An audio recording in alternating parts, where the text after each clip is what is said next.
Hola, ¿qué tal, jóvenes? Les envío un saludo cordial a la distancia, esperando se encuentren muy bien. Pues vamos a dar inicio con el siguiente tema, que es la Revolución Mexicana, ¿de acuerdo? La Revolución Mexicana va a ser la primera en su tipo en iniciar en el siglo XX, ¿de acuerdo? Va a iniciar en 1910, 100 años de diferencia de lo que fue la lucha de independencia, ¿de acuerdo, chicos? Entonces, bien, pues vamos a dar inicio con esta etapa. Aquí se van a integrar nuevos personajes. Ya hemos visto un poco sobre Porfirio Díaz, ¿de acuerdo?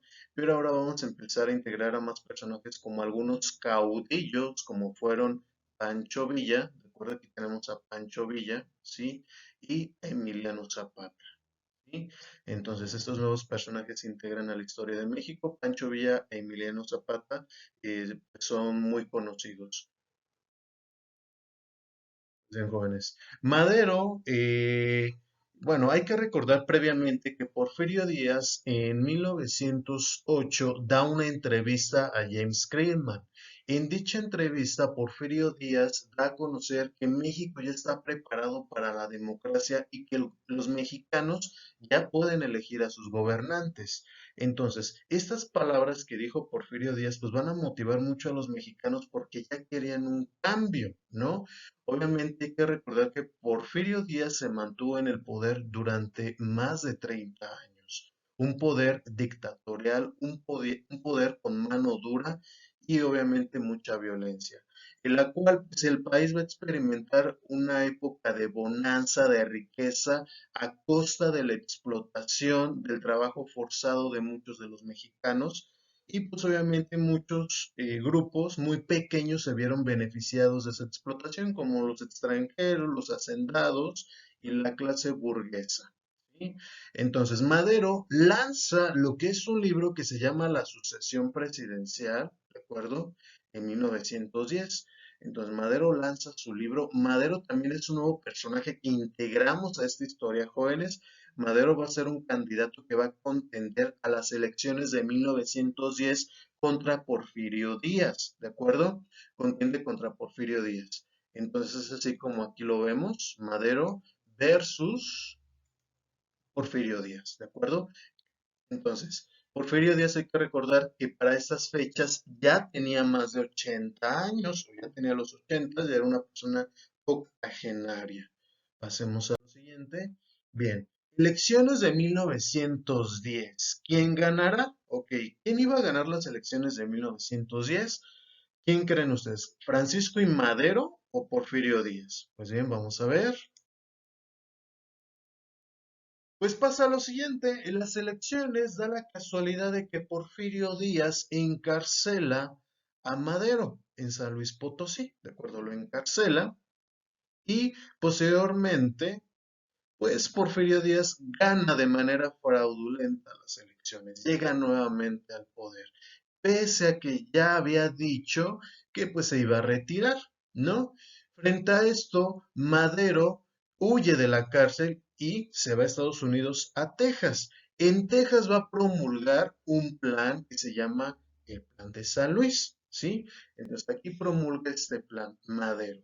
Madero hay que identificar que era una persona un tanto espiritista, creía mucho en los espíritus, en este tipo de cuestiones. Era un personaje chaparrito, era un personaje con mucho bigote. De hecho, Madero hasta cierto punto era de clase media alta, ¿no? Tenía una posición muy privilegiada, ¿sí? Entonces, bien, vamos a ver de qué nos habla ese famoso Plan de San Luis. Bien, en el Plan de San Luis se invita a la población mexicana al levantamiento armado el 20 de noviembre de 1910, ¿sí? Entonces, el 20 de noviembre de 1910 es lo que establece el Plan de San Luis, pero de la misma forma establece el sufragio efectivo, no reelección. Ustedes estarán preguntando, profe, ¿y qué es el sufragio?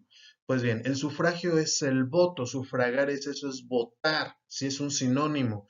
Ahora, también dentro del plan de San Luis se establece el reparto agrario, el reparto de tierras, porque recordemos que hasta ese entonces las tierras pertenecían a unos pocos, en este caso hacendados, que tenían latifundios. Un latifundio era una extensión enorme de tierra, enorme. ¿sí? No se veía el fin de tu territorio, donde pues, obviamente practicaba la agricultura. También, obviamente, el reparto agrario, pues, beneficiaría a los mexicanos que en algún momento fueron despojados de esas tierras. Asimismo, también buscaba mejorar las condiciones de vida de todos esos mexicanos. Recordemos que la mayoría de nosotros estábamos en condiciones deplorables, trabajando en fábricas en ambientes muy peligrosos, trabajando en el campo con jornadas extenuantes que muchas veces pues mataban a los mexicanos. Era muy complicado. También la minería, o sea, en otras actividades que de pronto nosotros trabajamos y que fueron muy complicadas. Pues bien, jóvenes, pasemos a lo siguiente. Bien, ¿quiénes se van a adherir al plan de San Luis o quiénes van a apoyar a Madero? Pues ya les había presentado a Pancho Villa, ¿sí? El Centauro del Norte. Este va a ser un personaje muy destacado, ¿sí? Dentro de la historia de México. Vamos a tener a Pascual Orozco, que también es otro caudillo importante, aunque no tan reconocido como Pancho Villa o Emiliano Zapata.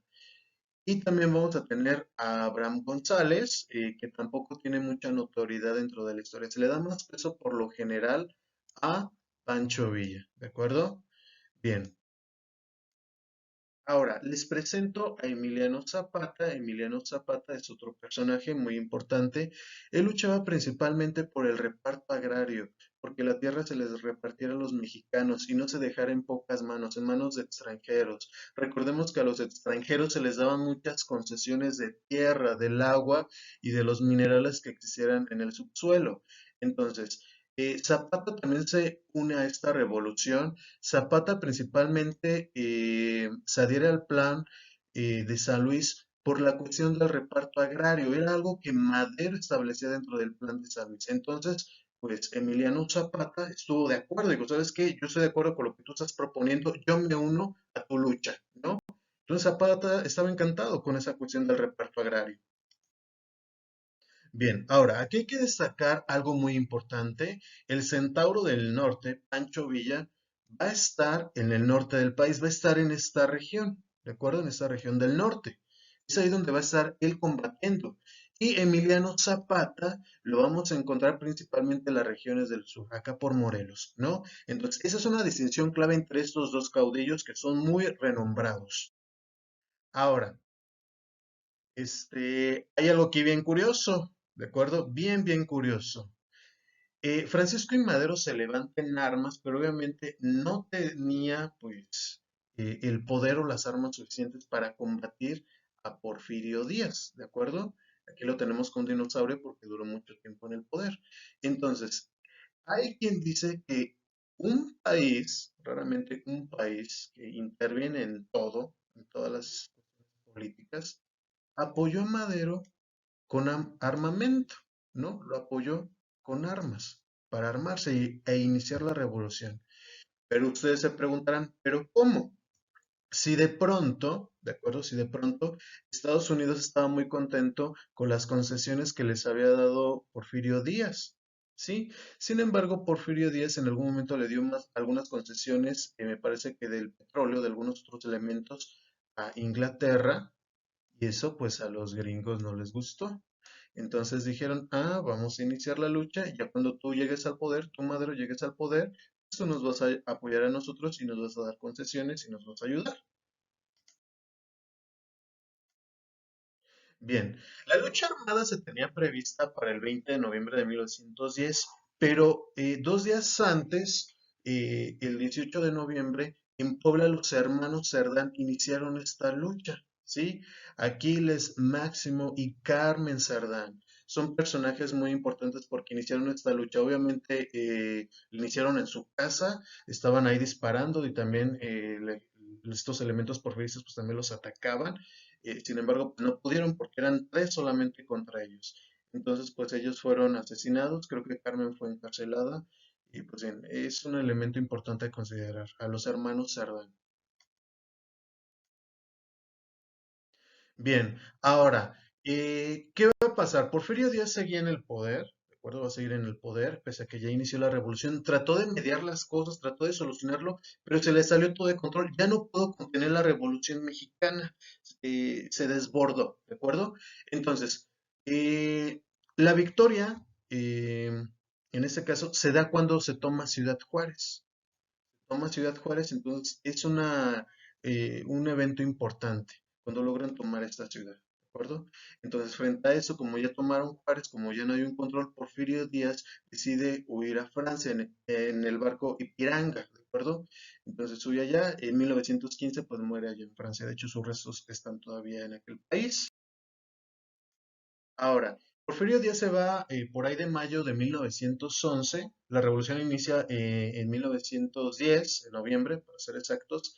Y bien, pero mientras tanto, como se va Porfirio Díaz, queda de manera interina o de manera provisional Francisco León de la Barra. Sí, queda como presidente provisional, en lo que hay nuevas elecciones en noviembre de 1911. Sí, todavía tuvimos que esperar a que hubiera elecciones libres. Y bien, siguiente pregunta. ¿Y terminó esta historia? Pues no, no va a terminar la Revolución Mexicana.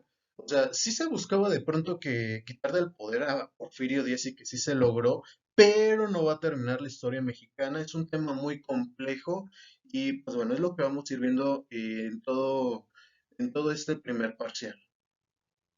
Y bien, aquí Madero cuando llega al poder va a cometer múltiples errores, muchos errores que le van a costar la vida más adelante, ¿de acuerdo?